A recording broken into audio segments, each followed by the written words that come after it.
ఓం నమ శివాయ. నిన్న మనం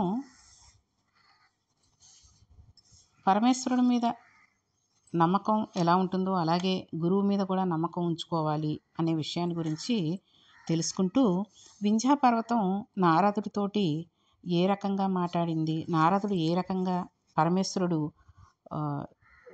కనిపించినప్పుడు, ఆయన సాక్షాత్కరించినప్పుడు ఏ రకంగా అడగాలి అనే విషయాన్ని తెలుసుకున్నాం.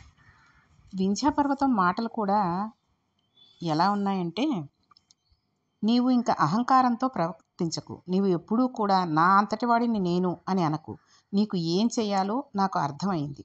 నవగ్రహాలు మేరు చుట్టూ ప్రదక్షిణం చేస్తున్నాయి, అందుకు కదా మేరువు నీకన్నా గొప్పవాడని నారదుడు చెప్పాడు. ఈ నవగ్రహాలు నాకు కవచం, నేను వాటిని కవచంగా కట్టుకుంటాను. నీకేం చెయ్యాలో నాకు అర్థమైంది, అది నేను చేస్తాను. ఏ నవగ్రహాలైతే మేరువు చుట్టూ తిరుగుతున్నాయో అటువంటి నవగ్రహాలను కవచంగా కట్టుకున్న నేను స్వయంగా వచ్చి నీ శిఖరం అధిరోహిస్తాను అని చెప్పి శంకరుడు వింధ్యుణ్ణి అనుగ్రహించాడు. కాబట్టి భగవంతుడిని నమ్ముకుంటే భగవంతుడే మన ఇంటికి వచ్చేసి ఉంటాడు, ఎవరినో ఒకళ్ళని పంపడం కాదనమాట. అది ఇక్కడ మనం నమ్మకం మీద విశ్వాసం మీద తెలుసుకోవాల్సిన విషయం. అప్పుడు వింధ్యుడు, ప్రభు దానిని నీ అనుగ్రహంగా భావిస్తాను, అహంకరించను అని చెప్పాడు. దానికి వింధ్యపర్వత శ్రేణి మీద పరమాత్మ, ఒకతను ఓంకారేశ్వరుడు, ఒకతను అమలేశుడనగా ఒప్పలరుచు తా సకలము కనుకొనుచుండును, ఆ కలంకుడును శంకరుడు ఆది విభుడొగెన్. అన్ని చోట్ల ఒక్క స్వయంభూలింగంగా వస్తే వింధ్యాపర్వతం మీద స్వామి 2 స్వయంభూలింగాలుగా వచ్చాడు. ఒకటి ఓంకారలింగం, ఇంకొకటి అమలేశలింగం. అందుకే మనం చెప్తే ఓంకారమలేశ్వరం అంటాం. ఆ వెలయడం కూడా మాంధాతృపురంలో వెలిశాడు. ఓంకారము అంటే ప్రణవం, ప్రణవం మోక్షదాయకం. ఇప్పుడు వింధ్యగిరి మీదకి వెళ్ళి దర్శనం చేసిన వాడికి మోక్షం వస్తుంది. పక్కన అమలేశుడు ఉన్నాడు. అమలేశుడు అంటే ఎవరు? మనం శ్రీశైల ప్రపత్తిలో చదువుతూ ఉంటాం. శ్రీశైల ప్రపత్తి చదువుకున్న వాళ్ళందరికీ కూడా ఇది తెలిసే ఉంటుంది.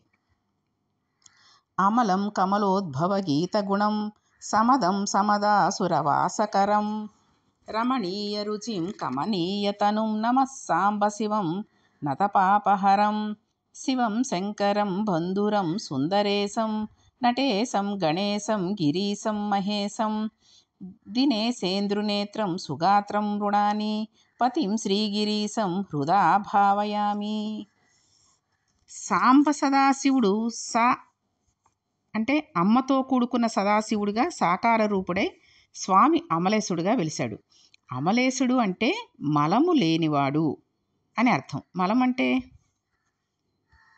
చెడు పదార్థం. మనస్సులో కూడా, శరీరంలోనే కాదు మనస్సులో కూడా చెడు పదార్థం, చెడు ఆలోచన, చెడు బుద్ధి అనేది లేనివాడు. మలేశుడికి ఆ పెట్టాం కాబట్టి అమలేశుడు అయ్యాడు ఆయన. కాబట్టి ఆయనకి అక్కడ అమలేశుడు అనే నామం వచ్చింది. మనలో 3 రకాలైన మలాలు ఉంటాయండి. మనం స్నానం చేసిన ఈ 3 మలాలు మనకి వదలవు. వాటిలో మొట్టమొదటి దానిని ఆసవమలము అంటారు. నేను ఉన్నాను అని ఈ శరీరం చూపించాలంటే దీనిలో పంచభూతాల సంయోగం జరగాలి. పృథివిలోంచి కొంత మట్టి తీసి దీంట్లో పెట్టారనుకోండి, కాబట్టి ఈ శరీరంలో కొంత మట్టి ఉంది, ఇందులో కొంత నీరు ఉంది. బ్రహ్మాండంలో ఉన్న నీటినే మనం తాగుతాం. కాబట్టి పిండాండంలో నీళ్లుంటాయి. పిండాండం అంటే మన పొట్టలో నీళ్లుంటాయి. మన శరీరంలో జల సంబంధమైన రక్తం ఉంది. నీరు లేకపోతే మనిషి చచ్చిపోతాడు. శరీరంలో అగ్నిహోత్రం అంటే వేడి కూడా ఉంది. అందుకే చూడండి, ఒళ్ళు వేడిగా ఉందా లేదా అని చూస్తూ ఉంటారు. అంటే జ్వరాలు వచ్చినప్పుడు వేడిగా ఉండడం అది వేరు. మనిషి అసలు ఎప్పుడైనా సృహ తప్పిపోతే ఒళ్ళు వేడిగా ఉందా చల్లబడిపోయిందా అని చూస్తూ ఉంటారు. శరీరంలో వాయువు ఉంది, అంతే కదా. మనం పీలుస్తున్నాం, గాలి పీలుస్తున్నాం, విదులుతున్నాం. గాలి శరీరంలోకి వెడుతోంది, బయటకు వస్తుంది. శరీరంలో ఒక్కొక్క భాగానికి ఎంతంత మేర ఖాళీ ఉండాలో అంతంత ఖాళీ ఉండి తీరాలి. ఆ ఖాళీ ఉండకుండా అక్కడ కొవ్వు అడ్డుగా వచ్చినట్లయితే ఆ కొవ్వును కరిగించడానికి ఆపరేషన్ చేయాల్సి ఉంటుంది కదండి.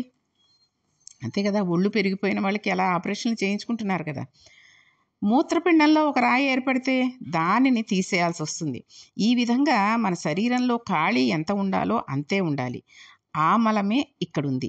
అంటే బయట ఉన్న పంచభూతాల సంయోగమే మన శరీరంలో ఉంది. అంటే ఇందులో పృథివీ, ఆపస్తేజో, వాయు, ఆకాశాలు ఉన్నాయి. వీటిలో దేనిని తీసివేసినా శరీరం ఉండదు.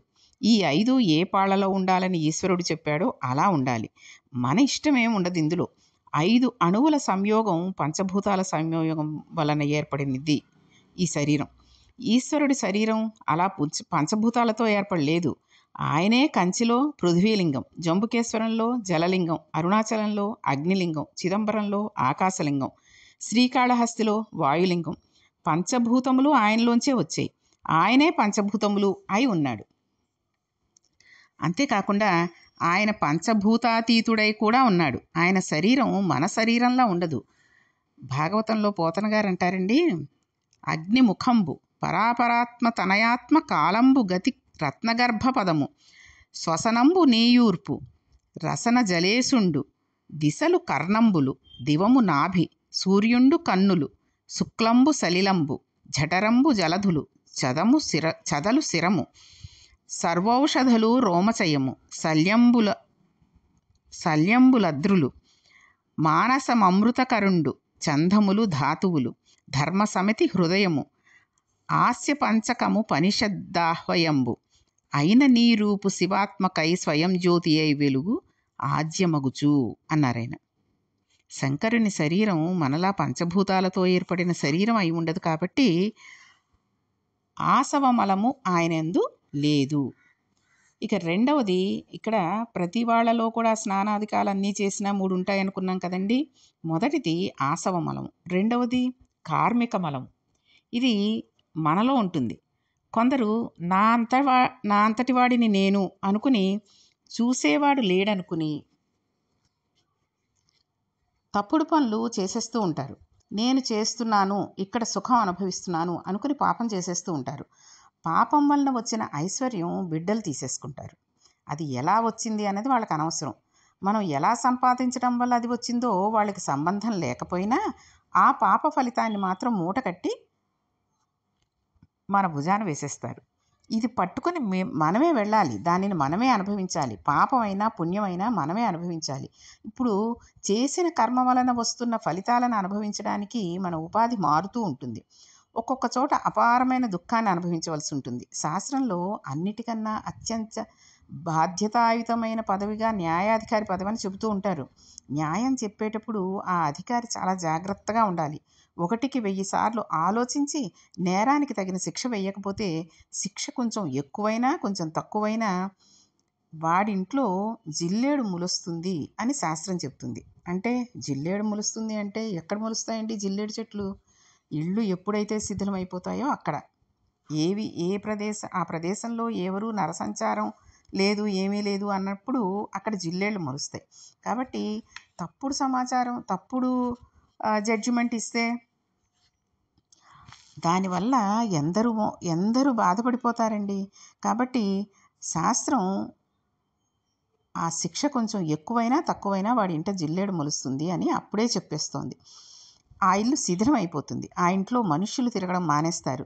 ఇప్పుడు ఆ ఇంట్లో జిల్లేడు మొలుస్తుంది అంటే నీ ఇంట జిల్లేడు మొలవా అంటారు. అంటే నీ ఇల్లు శిథిలమైపోగాక అని కొంతమంది శాపాలు ఇస్తూ ఉంటారు చూసారా. ఆ ఇల్లు ఇక మనుషులకు వాసయోగ్యంగా ఉండకుండా ఉంటుంది. ఆ ఇంట్లో జిల్లేడు మొక్కలు పెరిగిపోయాయి అంటే ఆ స్థలం, ఆ ఇల్లు ఎవరికి అనుభవైక వేద్యమై ఉందో వాళ్ళ యందు అపారమైన పాప ఫలితం అనుభవించబడుతుంది అని అర్థం చేసుకోవాలి. అందుకే ఎప్పుడైనా జిల్లేడు మొక్కలు లాంటివి అవి ఏమైనా వస్తే వెంటనే పీకి పరేస్తూ ఉంటారు ఇళ్లల్లోనూ. కాబట్టి మనం చాలా జాగ్రత్తగా ఉండాలి. మనం చేసిన కర్మల ఫలితాన్ని మనం అనుభవిస్తూ ఉంటాం. పుణ్యరూపంలో పాపరూపంలో చేసిన కర్మలు సుఖరూపంలో దుఃఖరూపంలో మనల్ని వెన్నాడుతూ ఉంటాయి. ఒక ఆయనకు బంగారు సంకెళ్ళు వేశారు, ఒక ఆయనకు ఇనప సంకెళ్ళు వేశారు. బంగారు సంకెళ్ళు వేసిన ఆయన ఇనప సంకెళ్ళు వేసిన ఆయన కేసు చూసి, చూడు నన్ను బంగారు సంకెళ్ళు వేసి బంధించారు అని చూసి నవ్వాడనుకోండి, ఏమిటి ఉపయోగం? ఏ సంకెళ్ళైనా నడవడానికి ప్రతిబంధకాలే కదా.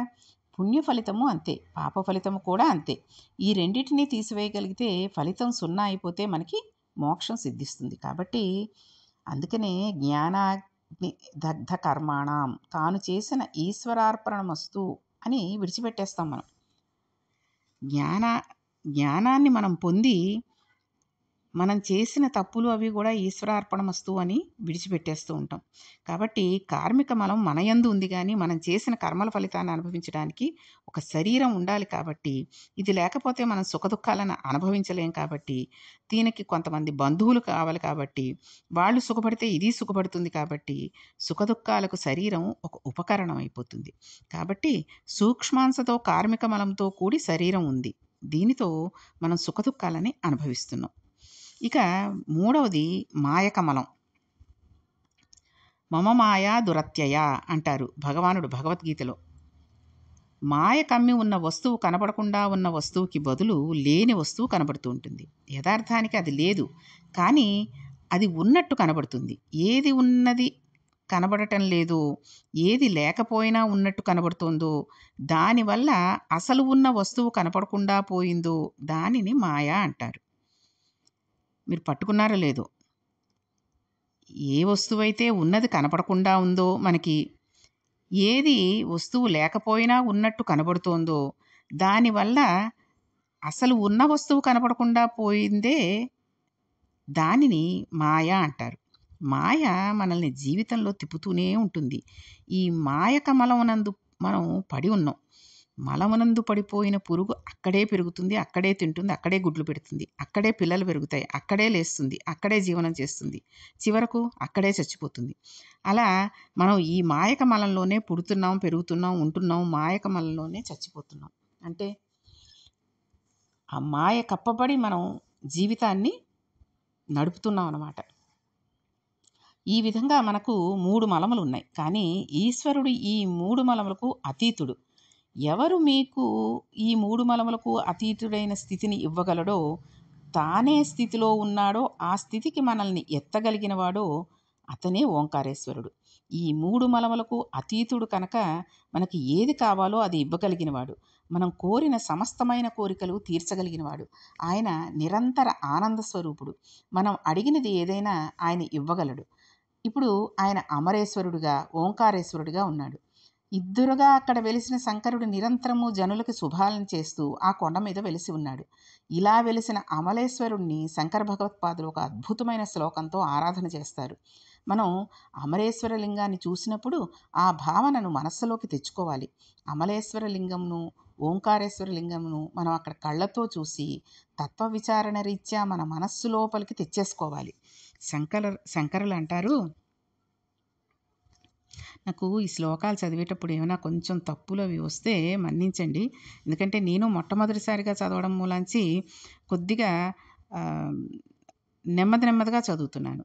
ఆకాశచ్చికురాయతే దశదిశా భోగోతు కూలాయతే సీతాంశు ప్రసవాయతే స్థిరతరానంద స్వరూపాయతే వేదాంతో నిలయాయతే సువినయో యస్య స్వభావాయతే తస్మిన్మే హృదయం సుఖేన రమతాం సాంబే పరబ్రహ్మణి.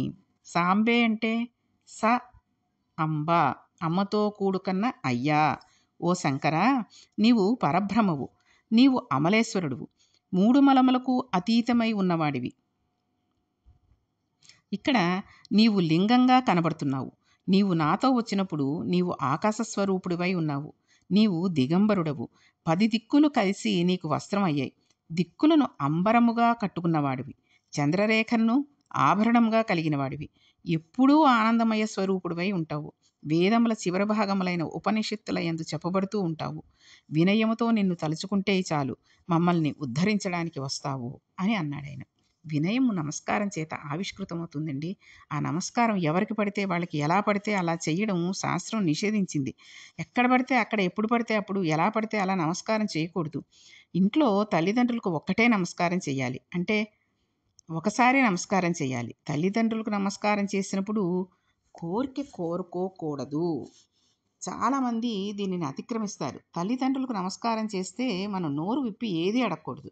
తల్లిదండ్రులకు రోజులో ఒక్కసారే నమస్కారం చేయాలి. 10 సార్లు నమస్కారం చేయకూడదు. చాలామంది బయటికి వెళ్ళేటప్పుడు తల్లిదండ్రులకు దండం పెట్టడం అలవాటుగా ఉంటుంది. ఈ రోజుల్లో అంటే చెప్తుంటే బాయ్, హాయ్, బాయ్ అమ్మా అని చెప్పేసేయడం, వెళ్ళిపోవడం, సగం మెట్లు దిగిన తర్వాత చెప్పడం అలాంటివన్నీ ఉన్నాయనుకోండి. పూర్వం రోజుల్లో ఎవరైనా ఇప్పుడు కోడలు, కొడుకు పిల్లలతోటి సెలవులకు వచ్చారనుకోండి, వెళ్ళేటప్పుడు ట్రైన్కి వెళ్ళిపోతున్నప్పుడు తప్పనిసరిగా తల్లిదండ్రులకు నమస్కారం పెట్టి అక్షింతలు వేయించుకుని పెడతారు. కాబట్టి అప్పుడు వాళ్ళ అమ్మ ఇది కావాలని కోరుకో అమ్మా, నేను ఇల్లు కొనుక్కోవాలనుకుంటున్నాను, అయ్యేటట్టు చూడమ్మా, ఓ పిల్లాడు పుట్టాలని దీవించమ్మా అనే ఏమీ అడగకూడదు. తల్లిదండ్రుల మాట వెంటనే అవుతుంది. వాళ్ళ మనస్సులో కూడా వాళ్ళు కూడా దీవించేటప్పుడు పైకి వినబడేటట్టు దీవించకూడదు. మన మనస్సులోనే దీవించుకోవాలి. కాబట్టి తల్లిదండ్రులకి ఒకసారే రోజులో నమస్కారం చేయాలి.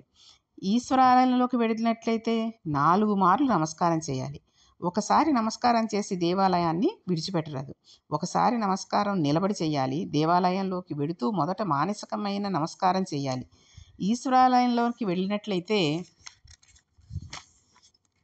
వృషస్య వృషణం స్పృశ్య శృంగమధ్యే సదాశివం దృష్టాక్షణం నరోయాతి కైలేసే శివసన్నిధం అని కుడి చేత్తో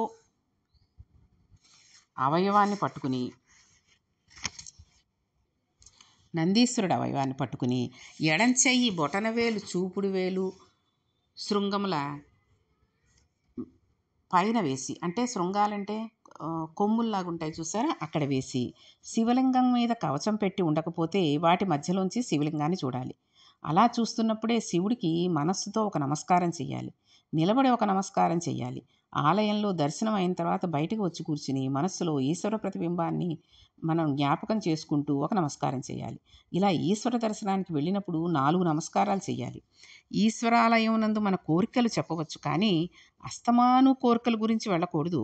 మనకి ఏదైనా ఆపద వచ్చినట్లయితే దానిని గూర్చి ముందు మనం దానిని ఈశ్వరుడికి నివేదించుకోవాలి. ఈశ్వర, నాకు ఈ ఆపద వచ్చింది, నేను నిన్ను నమ్మి ఉన్నవాడిని, ఈ ఆపద తీర్చుకోవడానికి నేను ఫలానా వారి దగ్గరికి వెడుతున్నాను, వారి యందు నీవు ప్రకాశించి నన్ను వాడు చూడగానే నా యందు వాత్సల్యం పెళ్ళూపుకి నా కష్టాన్ని తీర్చే మనస్సు వారి యందు ప్రకాశింపజెయ్యి అని నమస్కరించి, అప్పుడు మనం ఎవరి దగ్గరికి వెళ్ళాలనుకున్నామో వాళ్ళ దగ్గరికి వెళ్ళి వాళ్ళలో కూడా ఈశ్వరుడే ఉన్నాడని మాట్లాడాలి.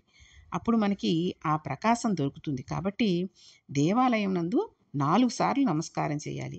ఒక్కొక్కసారి దేవాలయంలో 5 సార్లు కూడా నమస్కారం చేస్తూ ఉంటాడు. కానీ సన్యాసి కనబడితే మాత్రం 4 సార్లు నమస్కారం చేయాలి. సన్యాసికి ఒక్క నమస్కారం చేసి కూర్చోకూడదు. వారికి నమస్కరించేటప్పుడు ఓం నారాయణ నారాయణ నమో నారాయణ అని నమస్కరించాలి. ఇది ఎక్కువగా మగవాళ్ళకి సంబంధించినదే, ఆడవాళ్ళకి కాదు. వాడికి ఎందుకు నమస్కారం చేయాలి అంటే, వాళ్ళు జాగృత్ స్వప్న సుషుప్తి అనే 3 అవస్థలను దాటి తురీయమునందు ఉంటారు. వాళ్ళు 4వ అవస్థ యందు ఉన్నారు కాబట్టి వాళ్ళకి 4 నమస్కారాలు చేయాలి. చేసిన తర్వాత సన్యాసిని ఎప్పుడూ ఏమీ కోరుకోరాదు. వాళ్ళు తురీయమునందు ఉంటారు. వారికి తల మీద సాలగ్రామం పెట్టి అభిషేకం చేసి సన్యాసం ఇచ్చారు. వాళ్ళు మోక్షం కొరకు ఉన్నారు. అందుకే వారికి నమస్కారం చేస్తే నారాయణ నారాయణ నారాయణ అంటారు. వారు అన్నిటినీ నారాయణ స్మరణతో అనుసంధానం చేసుకుని ఉంటారు. వారి దగ్గరికి వెళ్ళి మనం ఏవో మన ఇష్టం వచ్చిన కోరికలు కోరుకోకూడదు. 4వ అవస్థలో ఉన్న మహానుభావుడిని ఒక్క నమస్కారం చేయాలి, చేసి కూర్చోవాలి. కాబట్టి ఎక్కడ ఎలా ఉండాలో అలా నమస్కారం చేయాలి. కాబట్టి ఈ నమస్కారాల గురించి, దండం పెట్టడం అంటే అలాంటి విషయాల గురించి మనం ఎలా మాట్లాడుకుంటామని, ఇంకా కొన్ని ఇతర విషయాలు, అమరనీతి నాయనార్ గురించి రేపటి పారాయణంలో మనం తెలుసుకుందాం. ఓం నమ పార్వతీపతి హర హర మహాదేవ శంభో శంకర.